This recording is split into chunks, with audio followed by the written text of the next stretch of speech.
नमस्कार दोस्तों, मैं doctor Saurabh Soni an Ayurvedic doctor and Ayurvedic diet consultant. आज कोरोना महामारी के बारे में जानकारी साझा करूंगा। जैसा कि हम देख रहे हैं कि सोशल मीडिया पे बहुत सारी जानकारी, बहुत सारे ट्रीटमेंट प्लान और बहुत सारी भ्रांतियां उपलब्ध हैं। और अस्पतालों के बारे में केंद्र सरकार क्या करे, राज्य सरकार क्या करे, नेता क्या करें, इसके ऊपर भी बहुत सारा ज्ञान उपलब्ध है।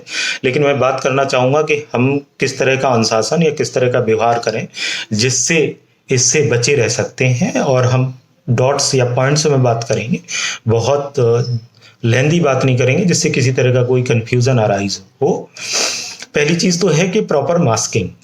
यहाँ पे बहुत सारी गलतियाँ हो रही हैं। या तो हम मास्क को इस तरह पहन रहे हैं कि वो किसी तरह का बचाव ना करे, या वो वेल फिटेड नहीं है, ठीक है, या वो डिज़ाइनर या कपड़े से बना हुआ मास्क है जो इस चीज़ को रोक नहीं सकता है।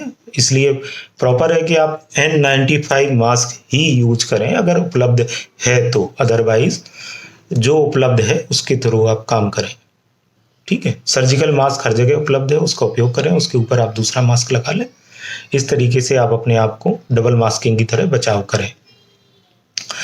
दूसरी चीज़ है कि हैंड हाइजीन, जिस पे हम ध्यान नहीं देते हैं क्योंकि लगातार हम चीज़ों को छू रहे हैं, काम कर रहे हैं, मोबाइल का यूज कर रहे हैं, बाहर अगर गए तो जब घर पर आए प्रॉपर हैंड सैनिटाइज करें 20 सेकंड के लिए, जो WHO की गाइडलाइंस है। ठीक है, और सैनिटाइजर का उपयोग करें जिससे कि फोमाइट इन्फेक्शन जो छूकर फैलता है उससे हम बचाव कर सकें। फिर क्या गलतियां हो रही हैं, लोगों को अगर किसी तरह के कोई सिम्टम अराइज होते हैं तो वो उसका इंतज़ार करता है कि शायद ये कुछ और है या हो सकता है अपने आप ही ठीक हो जाए। अब ये क्या करेगा, दो चीज़ें होंगी, या तो आपको माइल्ड सिम्टम्स होंगे या ये कन्वर्ट हो जाएगी आगे किसी 3-4 दिन में आगे की प्रोग्रेस मॉडरेट या सीवियर कंडीशन में। तो पहली चीज़ तो ये कि एंटीपायरेटिक लेके अपने आप, अगर आपका बुखार उतर गया तो आप अपने आप को ठीक ना जाने, आप अपने फैमिली डॉक्टर से या किसी आसपास डॉक्टर को दिखा लें और ट्रीटमेंट उसकी गाइडलाइन में करें। खुद डॉक्टर ना बने, क्योंकि बहुत सारे प्रिस्क्रिप्शन प्लान, बहुत कुछ व्हाट्सएप पे हर ग्रुप में उपलब्ध है। आप ना बने, क्योंकि आप उसके पीछे क्या हो रहा है उस चीज़ को नहीं समझ पाएंगे और इस तरह का कोई भी कॉन्फिडेंस आपके घर परिवार के लिए, अपने के लिए नुकसानदायक होगा।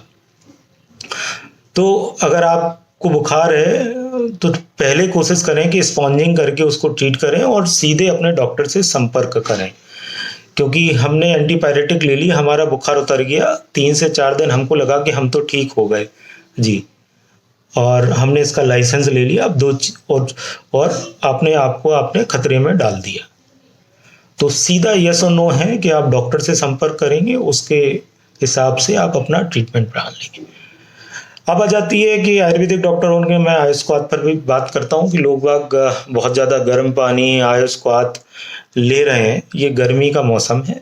आयुर्वेद जो है वो आपकी प्रकृति के हिसाब से, व्यक्तिगत हिसाब से चीज़ों को ठीक करता है। आयुर्वेद में 3 चीज़ें हैं। एक तो प्रिवेंटिव, कि हमें किसी भी डिजीज से या किसी भी व्याधि या किसी रोग से बचना है तो उसके लिए हमें क्या करना है। दूसरी चीज़, अगर हम बीमार पड़ गए, स्वस्थ से स्वास्थ्य रक्षण है, आतुरस्य विकार प्रशमनम चाह। अगर हम बीमार पड़ गए तो हमें ट्रीटमेंट क्या करना है, प्रोमोटिव। एंड थर्ड कि भाई रिहेबिलिटेटेड, अब पोस्ट कोविड है, अब क्या करना है, इसके बाद क्या करना है जिससे कि हम अपनी हेल्थ को प्रॉपर रिगेन करें। तो आयुर्वेद पूरा कॉम्प्रहेंसिव साइंस है। बहुत सारे लोग इस पे क्वेश्चन करते हैं, खैर मैं उस पर नहीं जाता हूँ। तो पहली चीज़ तो ये कि अगर आपकी तासीर गर्म है, आपको गर्मी ज़्यादा लगती है, आपको एसिडिटी है बहुत ज़्यादा, ठीक है, तो ये सारे लोग उसकी मात्रा कम करें, उसकी बजाय ग्लोए का सेवन करें जो कि निरापद है, उसके कोई साइड इफेक्ट नहीं है। ग्लोए अश्वगंधा, बच्चों के लिए च्यवनप्राश बहुत अच्छा काम करता है, और जो डायबिटिक नहीं है उनके लिए भी च्यवनप्राश एक अच्छा इम्यूनो मॉड्यूलेटर है। ठीक है, उन सब का सेवन करें। ठीक है, गर्म पानी ना पिएं, गर्मी का मौसम है। ठीक है, पिएं तो सुबह केवल ल्यूकवार्म पानी पिए जो हेल्पफुल है, और उसमें भी शहद ना मिलाएं। बहुत सारे लोग गर्म पानी में शहद मिला लेते हैं जो कि नुकसानदायक है। अब हम आते हैं इस बात पे कि हम आयुर्वेद से कैसे बचाव करें।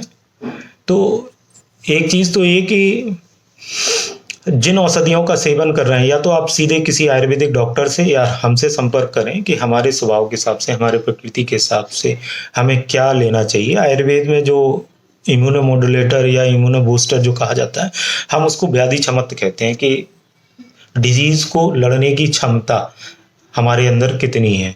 तो हम उसको कैसे करेक्ट कर सकते हैं, कैसे इम्प्रूव कर सकते हैं, उसके लिए प्रॉपर ट्रीटमेंट प्लान या हर्ब्स हैं जो उन पर काम करती हैं, और ये व्यक्तिगत स्तर पर बदल जाती हैं थोड़ा बहुत, क्योंकि आयुर्वेद बहुत स्पेसिफिक है। वो आपके शरीर, आपके काम करने की क्षमता, आपकी और चीज़ों के ऊपर निर्भर करता है।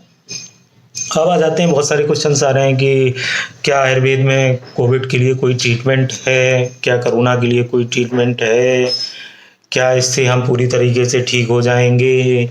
तो मेरी सलाह ये है कि आप जो भी ट्रीटमेंट ले रहे हैं वो लेते रहें। आप किसी आसपास आयुर्वेदिक डॉक्टर से संपर्क करें या हमसे संपर्क करें। आयुर्वेद में ट्रीटमेंट तो है ही, पहली चीज़ तो है, लेकिन स्पेसिफिकली आप कोरोना नाम से उपलब्ध है कि उसके सिम्टम के, उसके लक्षण के हिसाब से उपलब्ध है, या कोरोना की विभिन्न जो स्टेजेस हैं उनके हिसाब से उपलब्ध है।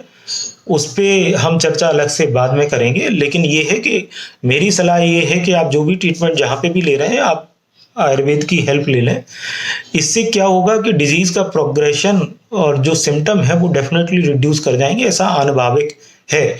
और ऐसा सरकार भी कह रही है अभी, जैसे उसने IS-64 को लॉन्च कर दिया, ठीक है, ये बताने के लिए कि माइल्ड से मॉडरेट में ये हेल्प करता है। लेकिन मेरी यस और नो में सलाह ये है कि आप आयुर्वेद चिकित्सा से अपनी चिकित्सा कराएं, इसलिए क्योंकि आयुर्वेद आपको और आपकी डिजीज दोनों को ठीक करता है, केवल डिजीज को ठीक नहीं करता है। तो आपकी स्वभाव प्रकृति के हिसाब से और उस डिजीज के स्पेसिफिक स्टेज और उसके लक्षणों के हिसाब से क्या ट्रीटमेंट होना चाहिए, वो एक चिकित्सक ही बतला सकता है। यही मेरी आज की बात करनी है, और आप बाकी में डिटेल में जो आयुर्वेद चिकित्सा है उस पर हम अलग से बात करेंगे। धन्यवाद।